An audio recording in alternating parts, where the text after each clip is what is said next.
Assalamualaikum warahmatullahi wabarakatuh. Alhamdulillahirrahmanirrahim. Wassalatu wassalamu ala asyrofil anbiya'i wal mursalin wa ala alihi washabihi ajmain, amma ba'du.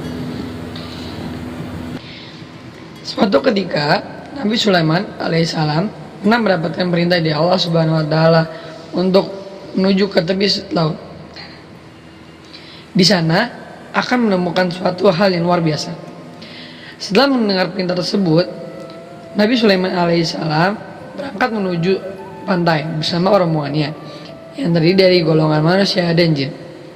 Sampainya di pantai, Nabi Sulaiman melihat ke kanan dan ke kiri, mencari tahu apa yang terjadi di sekitarnya. Teringat perintah Allah bahwasannya ia akan menemukan suatu hal yang luar biasa. Beliau terus mencari tahu, menengokkan kepalanya kanan dan ke kiri.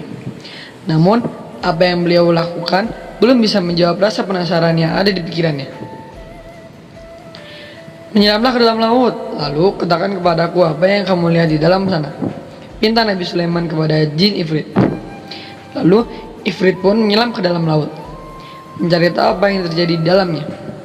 Beberapa waktu kemudian, Ifrit muncul ke dasar laut dan menghadap kepada Nabi Sulaiman.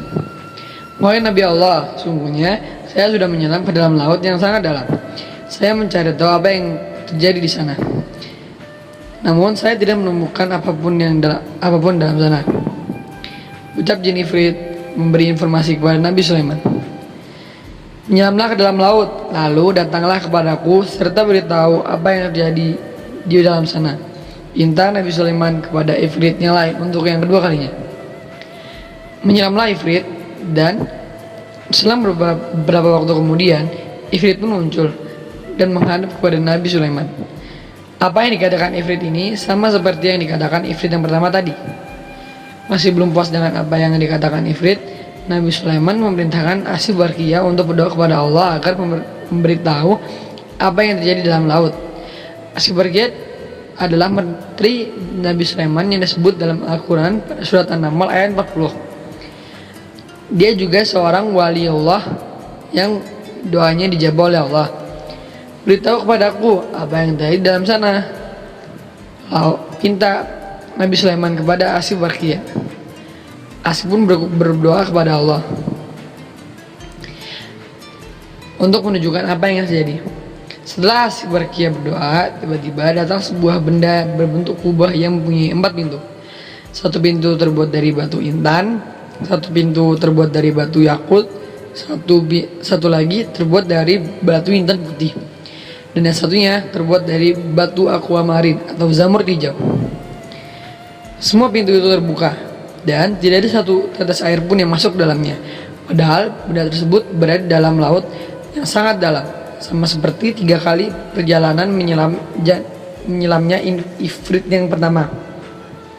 Benda berbentuk kubah tersebut diserahkan kepada Nabi Sulaiman alaihissalam. Tiba-tiba di dalamnya terdapat seorang pria yang menggunakan baju serba putih. Pria tersebut sedang melakukan sholat. Lalu Nabi Sulaiman masuk ke dalamnya dan memberikan salam kepada pria tersebut. Lalu pria tersebut langsung mempercepat sholatnya dan menjawab salam. Sebab apa kau bisa berada di dasar laut?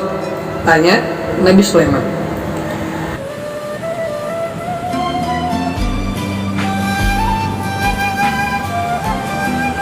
Wahai Nabi Allah, sesungguhnya bapak saya adalah seorang laki-laki yang lumpuh dan ibu saya adalah seorang wanita yang buta. Saya merawat keduanya selama 70 tahun.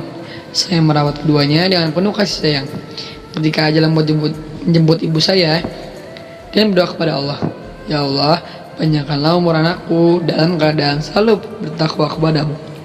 Ketika ayah saya wafat, dia berdoa kepada Allah, Ya Allah, tempatkanlah anakku di tempat yang tidak ditemukan oleh setan. Cerita pemuda tersebut kepada Nabi Sulaiman. Sejenak keduanya terdiam. Setelah saya memakamkan orang tua saya berjalan ke tepi pantai untuk menghilangkan kesedihan saya. Lalu saya melihat kubah yang bercahaya. Kubah tersebut sangat indah. Saya masuk ke dalamnya untuk melihat keindahan kubah tersebut. Lalu datanglah malaikat dari beberapa malaikat. Malaikat tadi membawa kubah tersebut ke dalam laut, sedangkan saya berada di dalamnya. Ucap pemuda tersebut melanjutkan ceritanya. Pada zaman siapa kau mendatangi pantai? Tanya Nabi Sulaiman penuh penasaran. Pada zaman Nabi Ibrahim alaihissalam, jawab pemuda tersebut. Sejenak Nabi Sulaiman terdiam. Kejutan Nabi Sulaiman ketika mengetahui bahwa jarak antara zaman Nabi Ibrahim dengan zaman itu adalah 2400 tahun. Begitu panjangnya umur pemuda tersebut. Dan anehnya, tidak lagi dijumpai satu helai rambutnya yang berubah. Lalu, bagaimana kau bisa mendapatkan makan dan minum? Tanya Nabi Sulaiman. Wahai Nabi Allah, setiap hari datang kepadaku seekor burung yang membawaku makanan sebesar kepala manusia. Saya memakannya. Saya merasakan kenikmatan yang belum pernah saya rasakan di dunia ini. Setelah saya memakannya, saya tidak lagi merasakan lapar, haus, gerah, dingin, tidur, kantuk, dan sifat-sifat yang dirasakan oleh manusia pada umumnya. Serta saya juga tidak merasakan kesepian. Jawab pemuda tersebut kepada Nabi Sulaiman. Maukah kamu ikut denganku di kerajaanku? Atau kamu ingin kembali ke tempatmu? Nabi Sulaiman memberikan penawaran kepada pemuda tersebut. Wahai Nabi Allah, tolong kembalikan aku ke tempat semula.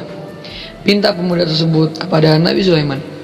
Nabi Sulaiman memerintahkan Asif Barkiyah untuk membalikan pemuda tersebut ke tempat yang semula. Saat itu juga pemuda itu hilang dari pandangan Nabi Sulaiman dan rombongan. Dari kisah ini dapat diambil hikmah bahwasannya doa orang tua itu sangatlah mustajab dan tidak bisa diragukan lagi. Dari Anas bin Malik radhiyallahu anhu, Nabi SAW pernah bersabda, "Salasu da'wati yustajabu lahunna la syakka fihinna da'watu dlumi wa da'watu safiri wa da'watul walidi liwaladihi."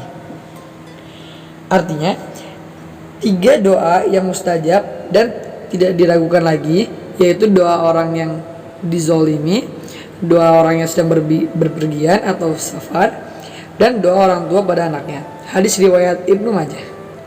Oleh karena itu, kita sebagai anak harus berbakti kepada orang tua, minimal tidak membuatnya sakit hati, dan syukur-syukur bisa membuatnya bahagia, serta merawatnya dengan kasih sayang, dan masih banyak lagi hal yang bisa dilakukan.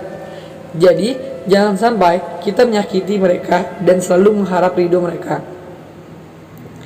Dari Abdullah bin Amr radhiyallahu anhu, ia berkata, Rasulullah SAW bersabda, ridho Rabbi fi ridho walidi wasakhatu roba fi sakhotil walidi.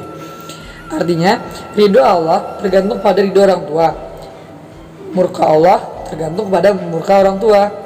Hadis riwayat Hakim At-Tabrani. Sekian kultum dari saya, kurang lebihnya mohon maaf. Wassalamualaikum warahmatullahi wabarakatuh.